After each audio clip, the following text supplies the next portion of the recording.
ਸਤਿ ਸ਼੍ਰੀ ਅਕਾਲ ਦੋਸਤੋ, ਤੁਹਾਡਾ ਸਵਾਗਤ ਹੈ ਮੇਰੇ YouTube ਚੈਨਲ ਤੇ। ਅੱਜ ਇੱਕ ਹੋਰ ਐਕਸਲ ਤੇ ਨਵੀਂ ਵੀਡੀਓ ਲੈ ਕੇ ਹਾਜ਼ਰ ਹੋਇਆ। ਜੇਕਰ ਇਹ ਵੀਡੀਓ ਤੁਹਾਨੂੰ ਪਸੰਦ ਆਈ ਤਾਂ ਵੀਡੀਓ ਨੂੰ ਲਾਈਕ ਸ਼ੇਅਰ ਕਮੈਂਟ ਜ਼ਰੂਰ ਕਰਨਾ। ਜੇਕਰ ਚੈਨਲ ਮੇਰੇ ਤੇ ਪਹਿਲੀ ਵਾਰ ਆਇਆ ਤਾਂ ਚੈਨਲ ਨੂੰ ਸਬਸਕ੍ਰਾਈਬ ਜ਼ਰੂਰ ਕਰਨਾ। ਅੱਜ ਦੀ ਵੀਡੀਓ ਵਿੱਚ ਤੁਹਾਨੂੰ ਦੱਸਾਂਗੇ, ਤੁਹਾਡੇ ਸਾਹਮਣੇ ਕੋਈ ਸੀਟ 1 ਦੇ ਵਿੱਚ ਕੋਈ ਡਾਟਾ ਪਿਆ, ਸੇਮ ਆਪਾਂ ਡਾਟਾ ਇੱਕ ਅਦਰ ਸੀਟ ਦੇ ਵਿੱਚ ਕਾਪੀ ਜਾਂ ਡੁਪਲੀਕੇਟ ਕਰਨੀ ਹੈ। ਸੀਟ ਹੀ ਡੁਪਲੀਕੇਟ ਕਰਨੀ ਹੈ ਜੇ ਡਾਟਾ, ਜੇਕਰ ਆਪਾਂ ਸਾਰਾ ਡਾਟਾ ਸਿਲੈਕਟ ਕਰਕੇ ਕਾਪੀ ਪੇਸਟ ਕਰਦੇ ਹਾਂ ਤੇ ਇਸ ਦੇ ਵਿੱਚ ਫਰਕ ਫਾਰਮੈਟ ਦੇ ਵਿੱਚ ਫਰਕ ਹੋ ਜਾਂਦਾ। ਠੀਕ ਹੈ, ਸੇਮ ਹੀ ਆਪਾਂ ਨੂੰ ਚਾਹੀਦਾ, ਡੁਪਲੀਕੇਟ ਕਿਵੇਂ ਕਰਾਂਗੇ, ਚਲੋ ਕਰਦੇ ਸਟਾਰਟ।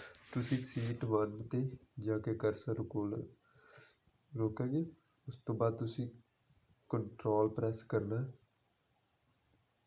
ਉਸ ਤੋਂ ਬਾਅਦ ਤੁਸੀਂ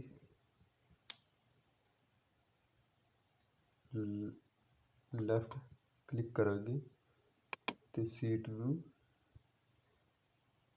ਆਪਾਂ ਰਾਈਟ ਸਾਈਡ ਤੇ ਲਿਆ ਕੇ ਛੱਡ ਦੇਣਾ। ਤੁਹਾਡੇ ਸਾਹਮਣੇ ਇੱਕ ਸੀਟ ਨਵੀਂ ਤਿਆਰ ਹੋ ਗਈ। ਠੀਕ ਹੈ, ਇਹ ਸੀਟ 2 ਆ, ਆਹ ਸੀਟ 1 ਆ, ਸੇਮ ਹੋ ਗਈ। ਤੁਹਾਨੂੰ ਦਿਖਾਉਣਾ ਆਪਾਂ ਇੱਥੇ ਕੋਈ ਚੇਂਜ ਕਰ ਦਿੰਦੇ ਹਾਂ। ਸੀਟ ਨੰਬਰ 1 'ਚ ਆਪਾਂ ਚੇਂਜ ਕਰਤਾ ਕੁਛ,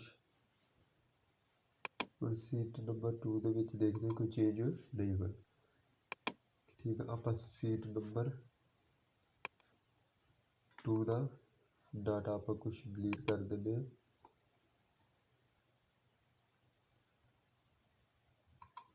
ਕਲੀਅਰ ਕਰ ਦਿੰਦੇ ਆਪਾਂ। ਠੀਕ ਹੈ, ਕਲੀਅਰ ਹੋ ਗਿਆ। ਸੀਟ 2 ਦੇ ਵਿੱਚ ਆਪਣਾ ਐਜ਼ ਇਟ ਇਜ਼ ਹੋਵੇ ਰਹਿ ਗਿਆ ਡਾਟਾ। ਇਸ ਤਰ੍ਹਾਂ ਆਪਾਂ ਸੀਟ ਨੂੰ ਡੁਪਲੀਕੇਟ ਕਰ ਸਕਦੇ ਹਾਂ ਐਕਸਲ ਦੇ ਵਿੱਚ।